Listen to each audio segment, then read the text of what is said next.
नमस्कार दोस्तों, मैं हूं सिमन। जैसा कि आप जानते हैं कुरुक्षेत्र जिले में जिला परिषद के वार्डों का दौरान निकलते ही कैंडिडेट्स में हलचल शुरू हो चुकी है।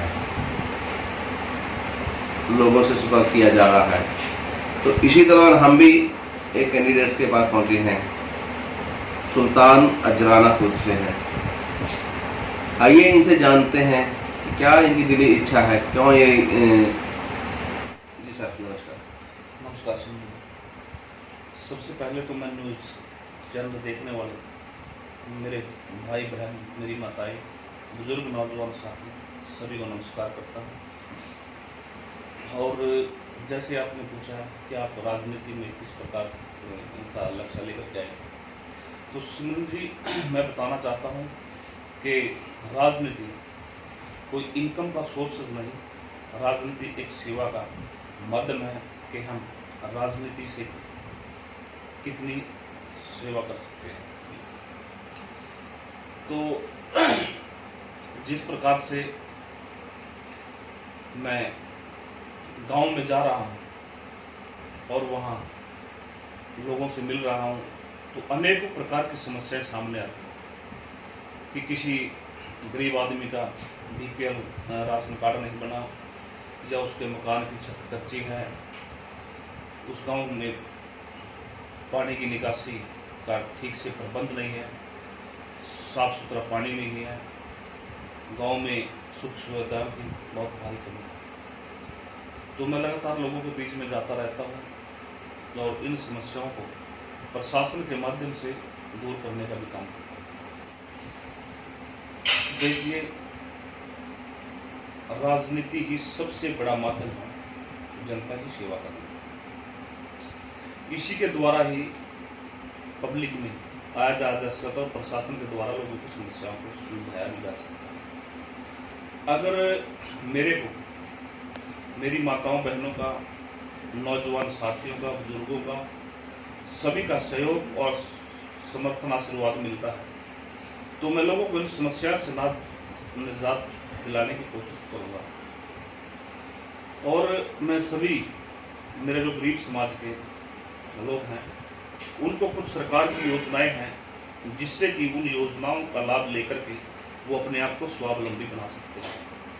आज हरियाणा सरकार द्वारा अंबेडकर आवास योजना के तहत अनुसूचित समाज के लोगों को, जिनका बीपीएल राशन कार्ड बना हुआ है और उनके मकान की छत कच्ची है या घर में दरारें आई, तो सरकार उन लोगों को 50,000 रुपये की अनुदानित राशि दे रही है।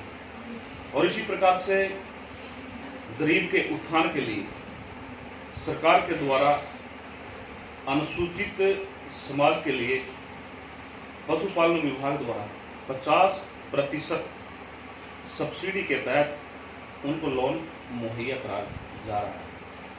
तो ये योजनाएं हैं, इनको धरातल पर पहुंचाने के लिए लोगों के बीच में बार बार जाना पड़ता है, ताकि गरीब समाज तरक्की कर सके, उन्नति कर सके और स्वावलंबी और एक समाज के अंदर एक समानता आए। जैसा आपने बताया कि आप संस्था से जुड़े हो, तो डिस्ट्रिक्ट प्रेसिडेंट हो आप संस्था के, तो उसमें भी आप मानवता भलाई के काम आपने बताया कि कर रहे हैं, तो क्या क्या मानवता भलाई के काम करते हैं? जी, जैसे किसी जरूरतमंद की मदद करना, सेवा करना। अभी ये तो शायद मैं अपने मुख से आपको नहीं बता पाऊंगा, क्योंकि जिन लोगों की मदद की है, सेवा की है, वो आपको ज़्यादा अच्छे तरीके से इस बारे में अवगत कराएंगे। कभी भी किसी भी टाइम किसी भी आदमी का मेरे पास अगर फ़ोन आता है, तो रात के 10 हो, 12 हो, किसी भी टाइम, तो मैं लोगों के लिए हर टाइम उनके साथ चलने का काम करता हूँ।